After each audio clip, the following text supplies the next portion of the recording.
Hello everyone, my name is Jamin. Thanks so much for visiting my channel. In this video, I have an Asus ROG Zephyrus Duo 16, the GX650 series of computers. I'm going to show you how to get inside, access your storage. So first thing, power down your computer the correct way. Make sure it's off and unplugged from your charger. We're then going to flip your computer over to access the bottom case screws. Now you're going to have to remove all of these screws. Keep in mind, this one in the middle, you're going to need a small flat pry tool to pop up this guard to get at that screw. And the screw in the bottom right near the green arrow, that screw doesn't actually come out, but it will lift your bottom plate up a little bit, as you can see in this picture. And that's where you would start prying it up. You would then take a small, flat, preferably plastic pry tool. I say plastic because it'll scratch your case a lot less than a metal one will. And again, starting in this corner, you're going to go across the seam and separate the panel from the rest of your computer.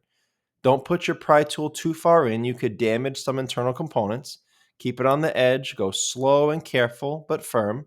And if you get stuck going in one direction, stop. Start here again, go in the other direction until you get that bottom case off. Once your bottom panel has been removed, this is what you're looking at for the inside of your computer. Now, as a general computer repair side note, whenever I'm working on a computer in my shop, I have it sitting on an anti-static mat. Either that or an anti-static bracelet are great ideas to avoid damaging things in your computer when you're working on it. If you guys would like any help with tools or supplies for your project, there'll be a link below in the description. It'll show you a list of tools and supplies that I use in my shop. Beneath that link, there will be another link, and that will give you a list of all of the replacement and upgrade parts for this specific model computer. Now, before I touch anything in a computer, the first thing I do is remove or at least unplug my battery. A computer is safer to work on when as little power as possible is running through it. To remove your battery, you have 5 screws. This one up here near the green arrow, this will have a warranty void sticker on it. This black sticker with a red triangle, that's a warranty void sticker. You're going to see those at various places in the computers you work on. What it means is that if you access that screw and you go past that sticker, you're going to void part or all of your warranty. So just keep that in mind when proceeding into your computers when you see these stickers. So I carefully took it off, carefully put it off to the side because I'm going to put it back when I'm done. But after taking those screws out, your battery plugs into the motherboard right here. And this is a snap connector, not a plug. So this white clip right there, you just pull that up and off of the motherboard, and that's how you release it from the battery. Okay, so now that the battery has been removed or at least unplugged, we can proceed deeper into the computer. As far as storage, this computer has 2 M.2 PCIe NVMe drives. You have this one here, which you should have a solid state drive in there stock. And then you have this port here, solid state drive 2 right there. You have this port here that you can add an additional solid state drive.